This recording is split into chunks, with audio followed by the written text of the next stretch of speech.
हम soldering class में आपको फिर से स्वागत है। आज का जो टॉपिक्स है वेल्डिंग प्रोसीजर क्वालिफिकेशन रिकॉर्ड या WPQR का बारे में है। और आज जो स्पेशली हम WPQR का रेंज ऑफ क्वालिफिकेशन के बारे में डिस्कशन करेंगे और मेरा एपिसोड नंबर 03 रिवाइज्ड है। यदि आपको ये क्लास या टॉपिक्स आपको अच्छा लगे, मेरा डिस्क्रिप्शन अच्छा लगे तो ज़रूर हमें सब्सक्राइब करें और लाइक करें। और यदि आपको फर्दर कुछ सपोर्ट चाहिए WPS, WPQR, welder qualification, ISO, ASME section 9 और AWS के बारे में, या 3834 system of welding management system या EN 15085 के बारे में चाहिए तो हमें ज़रूर कॉन्टैक्ट करें। मेरा ईमेल एड्रेस है kramniranjan@gmail.com। सो आगे चलते हैं, देखते हैं वेल्डिंग का प्रोडक्ट फॉर्म के बारे में हम डिस्क्राइब करेंगे। देन वेल्डिंग प्रोसेस के बारे में डिस्क्राइब करेंगे। Type of joint and weld के बारे में डिस्क्राइब करेंगे। डिपॉजिटेड मेटल थिकनेस का रेंज क्या होगा डिस्क्राइब करेंगे। Parent materials, throat thickness, pipe का डायमीटर, देन सिंगल रन और मल्टी रन का कॉन्सेप्ट के बारे में हम डिस्क्राइब करेंगे। पैरेंट मटेरियल के ग्रुप और सब ग्रुप के बारे में डिस्क्राइब करेंगे। वेल्डिंग करंट एंड पोलैरिटी के बारे में डिस्क्राइब करेंगे। मोड ऑफ ट्रांसफ़र के बारे में डिस्क्राइब करेंगे। हीट इनपुट के बारे में डिस्क्राइब करेंगे। वेल्डिंग पोजीशन के बारे में डिस्क्राइब करेंगे। प्री हीट और इंटर पास के बारे में डिस्क्राइब करेंगे। और एक लास्ट में हम क्या करेंगे, एग्जाम्पल देखेंगे। सो चलते हैं आगे। So product form. सो यहाँ पर देखिए, आप सभी को ध्यान रखना है। फर्स्ट जो लाइन है मेरा टेस्ट पीस का कंडीशन के बारे में है और ये है रेंज। सो अभी हम आपको समझाने जा रहे हैं, यदि प्रोडक्ट का फॉर्म प्लेट है तो रेंज ऑफ क्वालिफिकेशन क्या होगा। सो प्रोडक्ट यदि आप प्लेट में आप टेस्ट कर रहे हो तो ये आप क्वालिफाई कर रहा है, प्लेट भी क्वालिफाई करेगा, पाइप भी क्वालिफाई करेगा, बट पाइप का डाया ग्रेटर देन 500 mm हो। यदि पाइप में आप टेस्ट करते हो तो आप जो क्वालिफिकेशन रेंज है, प्लेट भी क्वालिफाई करता है और पाइप का डायमीटर 0.5D, मतलब जितना का डाया का पाइप आप टेस्ट पीस में लिए हो उसका 50% बा हाफ डाया से आप क्वालिफाई करते हैं और प्लेट कोई भी आपका क्वालिफाई कर जाता है। नेक्स्ट है वेल्डिंग प्रोसेस के बारे में। सर टेस्ट पीस में यदि हम GMW वेल्डिंग करते हैं तो क्या क्वालिफाई करता है, ओनली GMW क्वालिफाई करेगा। यदि आप टेस्ट पीस 100 का है, SAW का है तो ओनली SAW क्वालिफाई करेगा। यदि आप SMW है तो ओनली SMW क्वालिफाई करेगा। यदि आप कंबाइंड वेल्डिंग करते हैं, जैसे कि रूट, फॉर एग्जांपल रूट में आप टीग मारे हो और कैपिंग रन आप GMW है, तो आपका जो क्वालिफिकेशन भी रूट टीग से होगा और कैपिंग रन GMW होगा। आप इसको प्रोसेस को चेंज नहीं कर सकते हो। फॉर एग्जांपल जैसे यहाँ दिखाया है, यहाँ GMW का प्रोसेस है, बट आप इस सिंबल का मतलब है आप इसको नहीं कर सकते हो, नहीं कर सकते हो। आप टीग, SAW और SMW यूज नहीं कर सकते हो। इसका मतलब क्या है, टेस्ट पीस में जिस प्रोसेस से आप वेल्डिंग किया हो, रेंज ऑफ क्वालिफिकेशन भी आप सेम प्रोसेस ही होना चाहिए। नेक्स्ट है डिपॉजिटेड मेटल थिकनेस। तो ध्यान रखिएगा, यदि टेस्ट पीस का थिकनेस लेस देन 3 mm है तो मेरा जो डिपॉजिटेड मेटल थिकनेस, यहाँ पर पैरेंट मेटल थिकनेस का बात नहीं हो रहा, डिपॉजिटेड थिकनेस मतलब जितना वेल्डिंग मेटेरियल डिपॉजिट हो रहा है, एस उसको बोलते हैं। सो मैक्सिमम क्वालिफिकेशन 2S होगा। सिमिलरली यदि आपका थिकनेस 3 और 12 के बीच में है तो आपका क्वालिफिकेशन भी 2S होगा। यदि आपका मेटल का थिकनेस 12 mm और 20 mm के बीच में है देन क्वालिफिकेशन 2S है। यदि 20 to 40 के बीच में है तो मैक्सिमम आपका 2S होगा जब एस लेस देन 20 होगा, और मैक्सिमम 2T होगा जब एस ग्रेटर देन 20 होगा। ध्यान दीजिएगा, यहाँ पे आगे जाके हम डिटेल बताएंगे। सिमिलरली आपको 40 to 100 के बीच में होगा तो सेम थ्योरी है।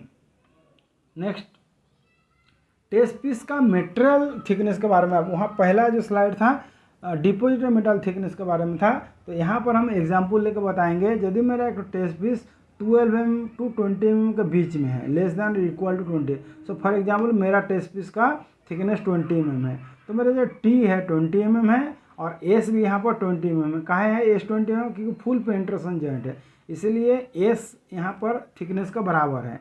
सो यहाँ रेंज क्वालिफिकेशन क्या होगा, 2 × 20 दैट इज 40 mm तक आपका थिकनेस, डिपॉजिटेड थिकनेस क्वालिफाई हो रहा है। बट यहाँ पर ध्यान दीजिए 20 mm का प्लेट है, बट एस जो है आपका डिपोजिट थिकनेस ओनली 10 mm है। मतलब ये क्या है, पार्शियल पेनिट्रेशन जॉइंट है। सो यहाँ पर जो एस का जो क्वालिफिकेशन है ओनली 20 mm, मीन्स यहाँ पर 20 mm का प्लेट है, और डिपोजिट मेटल थिकनेस का भी क्वालिफिकेशन है ओनली 20 mm, बिकॉज ये पार्शियल पेनिट्रेशन जॉइंट है। सो आई थिंक आपको समझ में ये चीज़ डिफरेंस आ गया होगा। नेक्स्ट इंपॉर्टेंट है पैरामीटर थिकनेस क्या क्वालिफाई करता है। सो यहाँ पर देखिए टी यदि लेस देन 3 mm है तो मेरा यदि सिंगल रन का होल्डिंग है, यदि लेवल 2, हम अभी लेवल 2 के बारे में डिस्कशन, ISO में लेवल 2 के बारे में डिस्कशन करते हैं। यहाँ पर आप लोगों को जानकारी दे दूँ, लेवल 1 होता है ASME का रिक्वायरमेंट और लेवल 2 होता है ISO 15614 का रिक्वायरमेंट। सो लेवल 1 में और लेवल 2 में यहाँ पर सेम है, 0.5T to 2T का आपको रेंज मिलता है। यदि आपका थिकनेस 3 से 12 या 3 to 12 mm के बीच में है तो लेवल 1 बाय ASME में क्या बोलता है, 1.5 mm to 2T तक क्वालिफाई करता है। किंतु यदि आपका ISO के हिसाब से क्या है, यदि सिंगल लेयर का वेल्डिंग है तो मिनिमम 3 mm से लेके 1.3 टाइम्स ऑफ थिकनेस क्वालिफाई करेगा, और यदि मल्टी लेयर वेल्डिंग है तो मिनिमम 3 mm से लेके 2 टाइम्स थिकनेस क्वालिफाई करता है। ध्यान रखिएगा यहाँ पर इम्पोर्टेंट क्या है, यहाँ ए का डिनोमिनेशन इसलिए दिया गया है, यदि मेटेरियल थिकनेस 3 to 12 mm के बीच में है और इम्पैक्ट टेम्परेचर क्या होता है तभी ये 2T होगा, अदरवाइज ये मैक्सिमम 12 mm तक ही क्वालिफाई करेगा मल्टी लेयर में। सिमिलरली यदि हम टेस्ट पीस का थिकनेस यदि मेरा 12 to 20 mm के बीच में है तो ASME के हिसाब से 5 to 2T क्वालिफाई करेगा। 5 to, यदि प्लेट का थिकनेस 10 mm है तो आपका 5 mm to 20 mm तक क्वालिफाई करेगा। बट यही चीज़ यदि ISO के हिसाब से जाएंगे, सिंगल लेयर का वेल्डिंग है, सो 10 mm का प्लेट है, 8 mm का प्लेट है, तो सिंगल लेयर में मतलब पार्शियल पेनिट्रेशन जॉइंट ओबियसली होगा, फुल पेनिट्रेशन तो पॉसिबल नहीं है। सो यहाँ पर क्वालिफिकेशन 0.5T मतलब 10 का प्लेट है तो 5 mm to 1.1 मीन्स मतलब 11 mm तक क्वालिफाई करता है। यदि यही चीज़ मल्टी लेयर वेल्डिंग है तो 0.5T मतलब 5 mm to 2T मतलब 10 into 2 20 mm तक क्वालिफाई करेगा। सिमिलरली आप टेबल आप फॉलो कर सकते हैं, 40 to 100 mm होगा तो 5 to 200 क्वालिफाई करेगा ASME के हिसाब से। यही चीज़ यदि parent material multi layer welding है तो 0.5 to 2T करेगा। बट यहाँ पर काहे ये नहीं दिया गया है, क्योंकि ये पॉसिबल नहीं है सिंगल लेयर वेल्डिंग में। नेक्स्ट पैरामीटर थिकनेस का एग्जाम्पल लेंगे। फॉर एग्जाम्पल आपका प्लेट थिकनेस 5 mm है और आपका फुल पेनिट्रेशन जॉइंट है, तो आपका क्वालिफिकेशन लेवल 1 के हिसाब से, जैसे कि अभी थोड़ा देर पहले समझाए हैं, ये 1.5 to 2T मतलब 1.5 to 10 mm तो क्वालिफाई करेगा लेवल 1 के हिसाब से। लेवल 2 में जाएंगे तो सिंगल लेयर वेल्डिंग करते हैं तो 3 mm to 6.5 mm क्वालिफाई करेगा। ये चीज़ मल्टी लेयर वेल्डिंग है तो आपका क्वालिफिकेशन हो जाएगा 3 mm to 10 mm। आप डिफरेंस दे सकते हैं लेवल 2 में सिंगल लेयर और मल्टी लेयर का, बहुत इंपॉर्टेंट है। आदमी लोग कंफ्यूज हो जाते हैं, सिंगल लेयर में हम मल्टी लेयर का डाल देते हैं, मल्टी लेयर का हम सिंगल लेयर में डाल देते हैं, इसको थोड़ा सा ध्यान रखेंगे। यहाँ पर मल्टी लेयर वेल्डिंग आपको शो किया गया है तो मल्टी लेयर के लिए एप्लीकेबल है। यहाँ सिंगल लेयर शो किया गया तो ऊपर वाला आपका सिंगल लेयर के लिए है, नीचे वाला आपका मल्टी लेयर के लिए है। Next parent and deposit metal thickness, आप यहाँ पर हम कंबाइन करके दोनों दिखा रहे हैं। यदि एक जो ऊपर में 2 स्लाइड दिखाए हैं पैरेंट मटेरियल के लिए अलग और डिपोजिट मटेरियल का अलग, यहाँ पर कंबाइन करके दिखा रहे हैं। एक एग्जांपल लेके चलेंगे, 3 to 12 mm के बीच में आपका टेस्ट पीस है तो लेवल 1 के हिसाब से आपका क्वालिफिकेशन हो रहा है 1.5 to 2T। लेवल 2 में सिंगल लेयर के हिसाब से क्वालिफाई हो रहा है वो 0.5 to 1.3। सो यहाँ पर ध्यान दीजिए मिनिमम 3 है, मतलब कोई भी प्लेट थिकनेस 5 mm लिए हैं तो 0.5T मतलब 2.5 होता है, बट 2.5 यहाँ क्वालिफाई नहीं करेगा, मिनिमम 3 mm क्वालिफाई करेगा और मैक्सिमम 1.3T टाइम्स क्वालिफाई करेगा। वही चीज़ मल्टी लेयर वेल्डिंग है तो 3 to 2T क्वालिफाई कर रहा है। बट यहाँ पर यदि हम डिपोजिटेड मटेरियल के बारे में करेंगे तो डिपोजिटेड मटेरियल कितना क्वालिफाई करेगा, मैक्सिमम 2S क्वालिफाई करेगा। सो सेम चीज़ का एग्जाम्पल हम दिखाए हैं यहाँ पे, एक प्लेट का लिए हैं 20 mm का थिकनेस का प्लेट लिए हैं।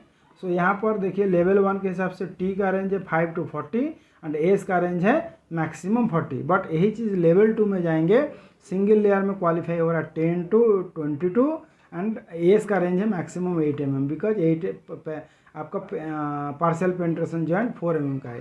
ये जी फुल पेनिट्रेशन जॉइंट है आपका 20 mm का। सो यहाँ मल्टी लेयर वेल्डिंग हुआ है यहाँ पे। यहाँ पर हम आपको दिखाने में मिस कर गए हैं, यहाँ पर मल्टी लेयर वेल्डिंग है, एक्चुअली मल्टी लेयर वेल्डिंग है। सो यहाँ का टी का रेंज क्या होगा, टी मतलब पैरेंट मटेरियल का थिकनेस का रेंज 10 to 40 है और एस का रेंज है मैक्सिमम 40। सो यहाँ पर आई थिंक अच्छे से आपको एक्सप्लेन कर दिए हैं जो पैरेंट मटेरियल और डिपोजिट मटेरियल के थिकनेस में क्या डिफरेंस है। आपको यदि ये इसके बाद भी नहीं समझ में आ रहा तो ज़रूर हमें कमेंट्स लिखें और हमें मेल ड्रॉप करें। मेरा मेल आईडी है kramniranjan@gmail.com। नेक्स्ट है parent material and throat thickness. So अभी दोस्तों इससे पहले जितना भी हम पैरेंट मटेरियल और एस के बारे में देखें बट वेल्डिंग के बारे में था, अभी हम फिलेट वेल्डिंग के बारे में समझेंगे। यहाँ देखिए फिलेट वेल्डिंग के बारे में है स्पेशली। सो यहाँ पर यदि टी लेस देन 3 mm होता है तो मटेरियल जो क्वालिफिकेशन है 0.7T to 2T है। और यदि उसका थ्रोट के बारे में करेंगे, सिंगल लेयर वेल्डिंग किए हैं तो 0.75A to 1.5A क्वालिफाई करेगा। और मल्टी लेयर है तो इसका नो रिस्ट्रिक्शन, आगे जाके हम एग्जाम्पल में आपको समझा रहे हैं। सो यहाँ पर फॉर एग्जाम्पल एक वेल्डिंग है A4 का और पैरेंट मटेरियल है 10 mm का। सो 10 mm का पैरेंट मटेरियल है तो मेरा रेंज क्वालिफाई हो रहा है 3 to 20 mm। और ए जेहेतु A4 है तो इसका जो क्वालिफिकेशन रेंज है A3 to A6। कैसे A3 हुआ, A4 का 0.75 A3 होता है और A4 का 1.5 A6 होता है। सो जेहेतु ये A4 सिंगल लेयर वेल्डिंग में है सो ये टेबल अप्लाई हुआ है। सिमिलरली यदि मल्टी लेयर वेल्डिंग है, यहाँ देखिए मल्टी लेयर वेल्डिंग हुआ है और वेल्डिंग का साइज A7 है, पैरेंट मटेरियल थिकनेस सेम है। सो ऊपर के हिसाब से टी क्या है 3 to 20 ही होगा। बट यहाँ पर क्या हुआ है, ये आपका मल्टी लेयर है तो मल्टी लेयर के लिए क्या हो रहा है, यहाँ पे ए का रेंज क्या है, नो रेस्ट्रिक्शन। मतलब आप मल्टी लेयर में कोई रेस्ट्रिक्शन आपका नहीं है, कोई भी साइज का वेल्डिंग कर सकते हो मल्टी लेयर में। नेक्स्ट है आपका सेम और एक हम डिफरेंस दिखाने चाह रहे हैं। यदि आपका प्लेट थिकनेस दोनों सेम है तो आपका लास्ट स्लाइड को फॉलो करेंगे। बट क्या होता है कभी कभी बहुत सारा जॉइंट में बट जॉइंट हो या फिलेट जॉइंट हो, आपका प्लेट थिकनेस जो पैरेंट मटेरियल 1 और 2 है उस दोनों का थिकनेस चेंज है, अलग अलग थिकनेस का है। तो उस केस में क्या रेंज कवर करेंगे, बहुत आदमी कंफ्यूज होते हैं इस केस में, जब हम क्या रेंज करें, सबसे लोअर सबसे हायर ले कि सेपरेटली डिसाइड। सो यहाँ पर स्टैंडर्ड क्लियरली बोलता है in case of different material thickness the range of qualification of both thickness of the test piece shall be calculated separately. So हम क्या करेंगे, यहाँ पर देखिए वर्टिकल प्लेट का थिकनेस 10 mm है और हॉरिजॉन्टल प्लेट का थिकनेस 20 mm है। सो यहाँ parent material thickness 3 to 20 mm हुआ है आपका वर्टिकल प्लेट का, और पैरेंट मटेरियल 2 जो है PM2 उसका जो क्वालिफिकेशन रेंज है 3 to 40 mm। और ए जो जैसे कि सेम है A3 to A6 है। सिमिलरली यहाँ मल्टी लेयर वेल्डिंग यदि A7 का हम करते हैं तो सिमिलरली ए सेम रहेगा ऊपर जैसा 10 mm के लिए और 20 mm के लिए, और ए का रेस्ट्रिक्शन आपका कोई रेस्ट्रिक्शन नहीं है। सो यहाँ पर बहुत इंपॉर्टेंट चीज़ है, यदि आपका डिफरेंट थिकनेस का मटेरियल हम यूज करते हैं तो हमको दोनों पैरेंट मटेरियल को सेपरेटली रेंज में दिखाना जरूरी है, बहुत इंपॉर्टेंट है आपके लिए। पाइप एंड ब्रांच कनेक्शन, यहाँ पर ध्यान दीजिए, पाइप यदि डी मेरा 30 mm का प्लेट है, या यहाँ पर हम D30 नहीं है, मेरा जो डाया यहाँ पर जो टेस्ट पीस में 60 का है, तो मेरा क्वालिफिकेशन क्या हो रहा है, ग्रेटर देन और इक्वल टू 30 mm हो रहा है, 0.5D। सो D यहाँ पर क्या है, आउटर डायमीटर है, इनसाइड डायमीटर नहीं है, ध्यान दीजिएगा, ये आउटर डायमीटर ऑलवेज है। पाइप के केस में जब भी हम D का कंसिडर करेंगे always it is a outer diameter. और यदि ब्रांच कनेक्शन है, और ये ब्रांच कनेक्शन में यदि आपका 60 to 90 डिग्री है तो automatically 60 to 90 degree by default qualify करता है। यदि आपका ब्रांच कनेक्शन है 90 डिग्री है तभी भी मेरा क्वालिफिकेशन रेंज क्वालिफाई कर जाएगा, कहाँ से कहाँ तक, 60 to 90। बट 60 से कम है, 60 से यदि कम है तो आपको सेपरेट एक WPQR करके टेस्ट करना होगा और क्वालिफाई करना होगा। और यदि 60 से लेस है, फॉर एग्जांपल 30 है, तो आपका जो क्वालिफिकेशन रेंज होगा 30 to 90 डिग्री क्वालिफाई करेगा। मतलब यदि अल्फ़ा डिग्री 60 से लेस है तो लेस जितना वैल्यू है वहाँ से लेकर 90 डिग्री तक आपको क्वालिफाई होता है। सो ध्यान रखना यहाँ पर ये है, यदि 60 डिग्री से नीचे है तो आपको सेपरेट क्वालिफिकेशन करना है, 60 से 90 के बीच में सेपरेट क्वालिफिकेशन का रिक्वायरमेंट नहीं है। नेक्स्ट है टेस्ट कैटेगरी में सिंगल लेयर मल्टी लेयर का कॉन्सेप्ट क्या है। सो ISO 15614 ये बोलता है यदि सिंगल लेयर में वेल्डिंग हुआ है तो ओनली सिंगल लेयर क्वालिफाई करेगा, मल्टी लेयर क्वालिफाई नहीं करेगा। ये कब है, ये कंडीशंस है जब आपका इम्पैक्ट रिक्वायरमेंट है। तो इम्पैक्ट का रिक्वायरमेंट नहीं है तो ये इतना हार्ड एंड फास्ट नहीं, बट स्टैंडर्ड क्लियरली बोलता है यदि आप इम्पैक्ट टेस्ट करते हो, आगे जाकर दिखाएंगे, तो आपका सिंगल लेयर ही क्वालिफाई करता है, मल्टी लेयर ही क्वालिफाई करता है, सिंगल लेयर में आप कन्वर्ट नहीं कर सकते हो। Then type of joint and weld, type of joint and weld में हम देखेंगे मेरा कौन सा जॉइंट किस टाइप क्वालिफाई करता है। फॉर एग्जांपल यहाँ पर दिखा रहे हैं butt joint with full penetration है, ध्यान दीजिए butt joint with full penetration है, क्या क्या क्वालिफाई कर रहा है, butt joint with full penetration, butt joint with partial penetration, butt joint with both side मतलब full penetration, then fillet welding, then T joint with full penetration. And अभी यहाँ पर और एक चीज़ ध्यान दीजिए, यहाँ पर स्टैंडर्ड बोल रहा है आपका एक जॉब का रिक्वायरमेंट है, आपका मैक्सिमम आपका प्रीडिटरमाइंड फॉर्म है फिलेट, तो आपको बॉडी भी क्वालिफाई करना है, साथ में फिलेट वेल्डिंग का भी WPQR चाहिए। यदि मैक्सिमम बॉड जॉइंट है, एक का दो का फिलेट है तो नहीं चाहिए फिलेट वेल्डिंग का, क्योंकि बॉड जॉइंट के थ्रू से फिलेट जॉइंट क्वालिफाई कर रहा है। बट स्टैंडर्ड बोलता है यदि जॉब में मैक्सिमम फिलेट वेल्डिंग ही है तो एडिशनली आपको फिलेट वेल्डिंग का क्वालिफिकेशन भी कराना पड़ेगा, और फिलेट वेल्डिंग क्वालिफाई करते तो ओनली फिलेट वेल्ड क्वालिफाई करेगा। और यदि बट वेल्ड के साथ एडिशनली क्या होता है, यदि आप बिल्डअप करते हो तो बिल्डअप भी क्वालिफाई करता है, इसके लिए सेपरेट कुछ क्वालिफिकेशन नहीं चाहिए, बिल्डअप बट जॉइंट के थ्रू से क्वालिफाई करता है। नेक्स्ट है आपका देखिए यदि पाइप है तो पाइप केस में क्या होता है, यदि पाइप को हम टेस्ट पीस में क्वालिफाई करते हैं तो मेरा पाइप भी क्वालिफाई करेगा, प्लेट भी क्वालिफाई करेगा, प्लेट में फिलेट एंड बट दोनों क्वालिफाई करेगा, और ब्रांच कनेक्शन भी है मेरा 60 डिग्री टू 90 डिग्री क्वालिफाई करता है। 60 से नीचे जाएगा तो आपको सेपरेट क्वालिफिकेशन करना होगा।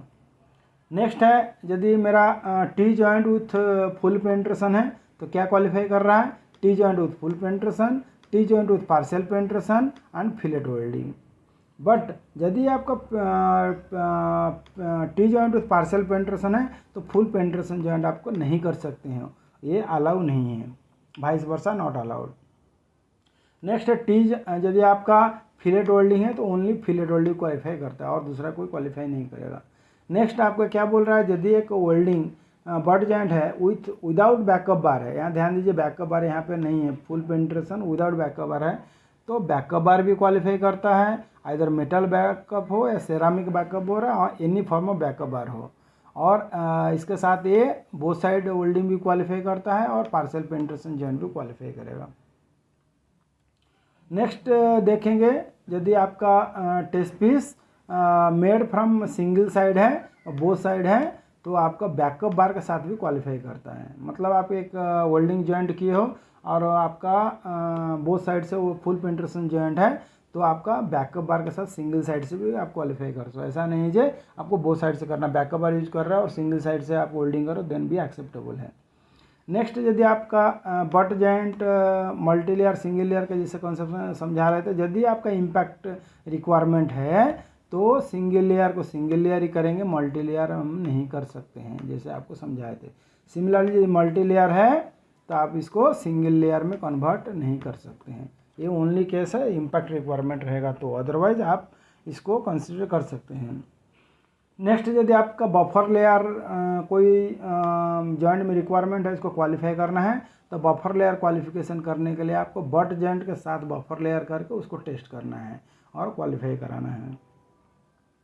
नेक्स्ट है पैरामीट्रिक ग्रुप के बारे में, ये बहुत ही इंपॉर्टेंट है, कौन सा ग्रुप कब क्वालिफाई करता ध्यान देंगे। यहाँ पर देखिए यदि ग्रुप 1 का मटेरियल ग्रुप 1 के साथ में है तो मेरा क्वालिफिकेशन ग्रुप 1 के साथ 1 ही होगा, अदर दूसरा ग्रुप नहीं होगा। मेरा पैरेंट मटेरियल 2 के साथ में 1 है तो मेरा क्वालिफिकेशन 1 के साथ 1 होगा और 2 के साथ 1 होगा। मेरा टेस्ट पीस 3 के साथ में 2 है तो मेरा क्वालिफिकेशन हो जाएगा 1 के साथ 1, 2 के साथ 1, 3 के साथ 1, यदि ए टेबल में आ रहा है 2 के साथ, तो इतना सारा क्वालिफाई 1 के साथ, 2 के साथ, 2 के साथ, 3 के एक साथ, 3 के 2 के साथ। ध्यान दें, मेरा पेरेंट मटेरियल 3 के साथ 3 है, 3 के साथ 3 यदि आप रेंज क्वालिफाई करते हैं, पेरेंट मटेरियल 1 3 है और ये दोनों हैं, तो मेरा क्वालिफाई करेगा, ये टेबल के हिसाब से करेगा।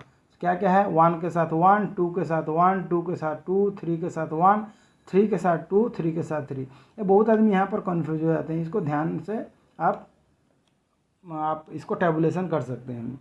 सिमिलरली यदि 4 है तो 4 के साथ 1 हुआ है कि 4 के साथ 2 हुआ है कि 4 के साथ 3 है कि 4 के साथ 4 है, ये आप ध्यान दीजिए। मेरा पेरेंट मटेरियल 1 4 ग्रुप का है, पेरेंट मटेरियल 2 जो है 1 ग्रुप का है, तो मेरा क्वालिफिकेशन 4 to 1 ही होगा, यहाँ पर दूसरा क्वालिफाई नहीं हो रहा, ध्यान दीजिएगा। नेक्स्ट सिमिलर टेबल है, आप इसको अपने हिसाब से देख सकते हैं और इस टेबल के लिए आप स्टैंडर्ड भी फॉलो कर सकते हैं, जो स्टैंडर्ड आपका 15614-1 में दिया हुआ है। नेक्स्ट देखेंगे करंट एंड पोलैरिटी के बारे में। यहाँ पर पोलैरिटी के बारे में ध्यान दीजिए, यदि DCSP है, डायरेक्ट करंट स्ट्रेट पोलैरिटी, तो only direct current straight polarity use करेंगे।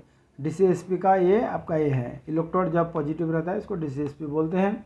सिमिलरली DCRP यदि रहेगा तो आपका रेंज भी DCRP ही ओनली क्वालिफाई करेगा, आप प्रोसेस चेंज नहीं कर सकते हैं।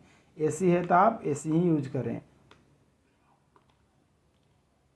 ट्रांसफर मोड में यदि आप शॉर्ट सर्किट में यूज कर रहे हैं, ध्यान दीजिए शॉर्ट सर्किट क्या बोलते हैं, बहुत लो करंट में यूज होता है, तो ओनली शॉर्ट सर्किट ही क्वालिफाई करेगा, इसमें दूसरा क्वालिफाई नहीं करेगा। बट आप यदि ग्लोबुलर स्प्रे और पल्स यूज करते हैं तो कोई भी क्वालिफाई हो रहा है, यहाँ पर ध्यान दीजिए कोई भी क्वालिफाई हो रहा है। देन हीट इनपुट क्या है, यदि इम्पैक्ट टेस्ट यदि पास करता है, मेरा टेस्ट पीस एक किए हैं, ध्यान दीजिए टेस्ट पीस किए हैं, और टेस्ट पीस में मेरा जो हीट इनपुट निकला है 0.8 kilo joule per mm to 1.0 kilo joule per mm। Okay, sorry mm लिखना मैं भूल गया हूँ, इसको करेक्ट कर लीजिएगा।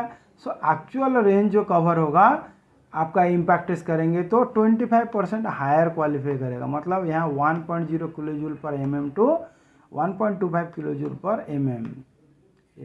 सॉरी मैं लिख देता हूँ,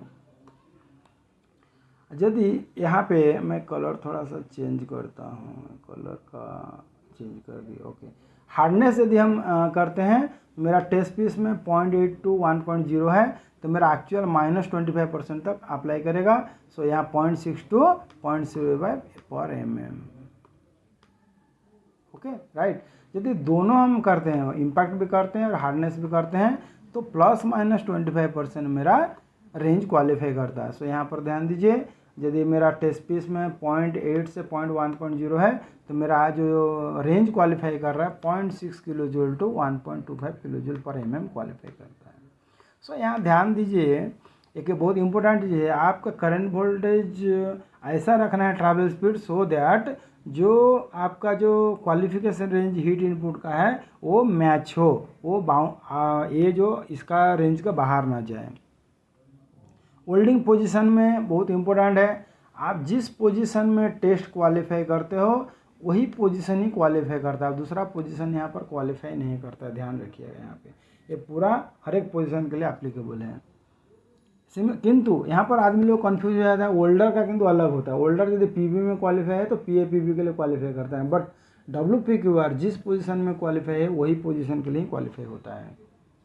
pre heat and interpass temperature बहुत इंपॉर्टेंट है, आदमी लोग कंफ्यूज हो जाते हैं। यहाँ पर ध्यान दीजिए, प्री हीट एक एग्जाम्पल दिए हैं आपको, 100 डिग्री में प्री हीट किए हैं, तो मेरा प्री हीट का रिक्वायरमेंट कहाँ, -50 तक मैं चलता हूँ। यदि 100 है तो -50 मिनिमम से मैक्सिमम का कोई लिमिट यहाँ पर नहीं, तो मैक्सिमम अनवांटेड कोई करता नहीं है। -50 डिग्री टू 100, 120, 130, 150 तक कर सकते हो। यदि इंटरपास टेम्परेचर में यदि 200 आपको मेंटेन करना है तो स्टैंडर्ड बोलता है आपका मैक्सिमम 50 डिग्री एक्स्ट्रा कर सकते हो, मीन्स जो 250 के ऊपर आप नहीं जा सकते हो।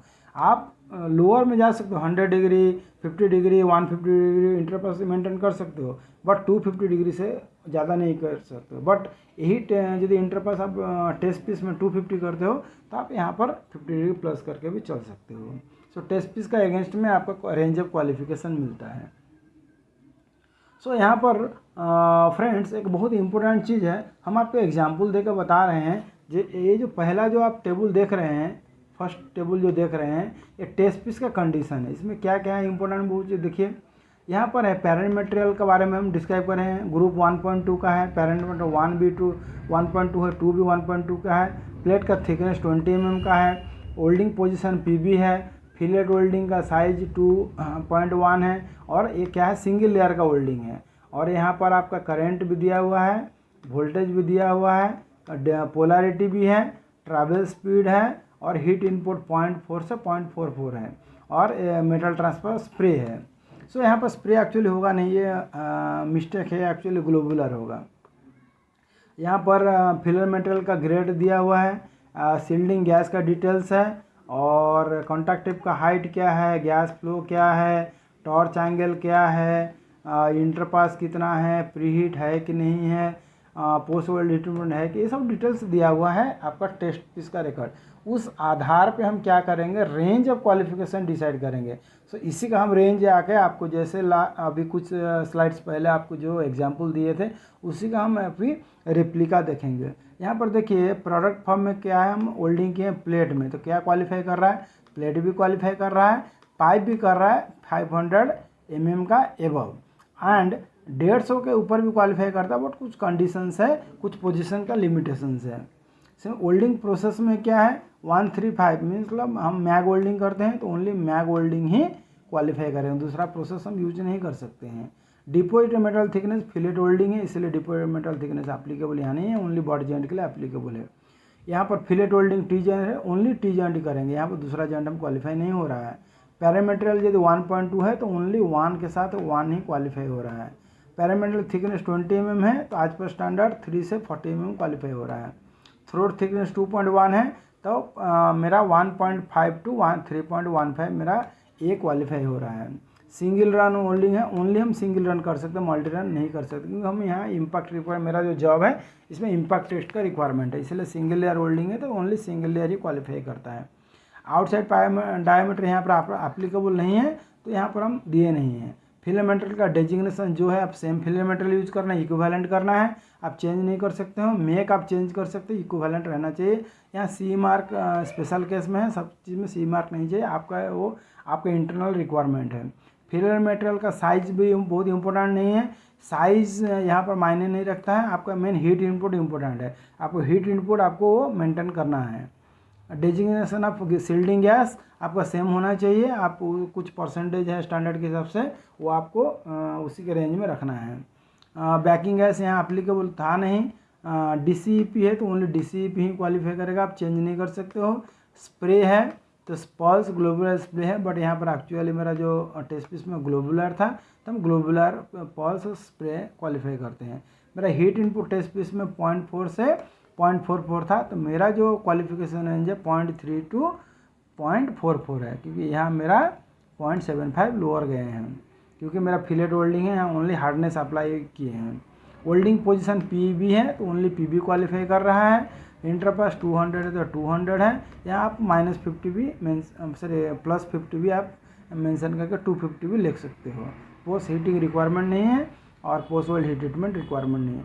सो दोस्तों आई थिंक आप लोगों को ये जो चैप्टर समझ में आया होगा। WPQR का टेस्ट पीस में मेरा क्या रहेगा, तो मेरा रेंज हम कैसे क्वालिफाई करेंगे और क्या हम WPQR कैसे बनाएंगे और उसके रेस्पेक्ट में कैसे WPS भी बनाएंगे। So thank you for watching my channel. If you feel it is helpful for you and for new topic, subscribe and like my channel. मेरा जो चैनल का नाम है राम्स वेल्डिंग क्लास, और इसको ज़रूर सब्सक्राइब करें और लाइक करें। और जैसे कि हम पहले भी समझाए हैं, यदि आपको कोई कंसल्टेशन चाहिए, सपोर्ट चाहिए, आप समझ नहीं पा रहे हैं, तो हमें ज़रूर ramaniranjan@gmail.com में कॉन्टैक्ट करें। और मेरा मोबाइल नंबर भी कॉन्टैक्ट कर सकते हैं, मेरा मोबाइल नंबर है 9334833176।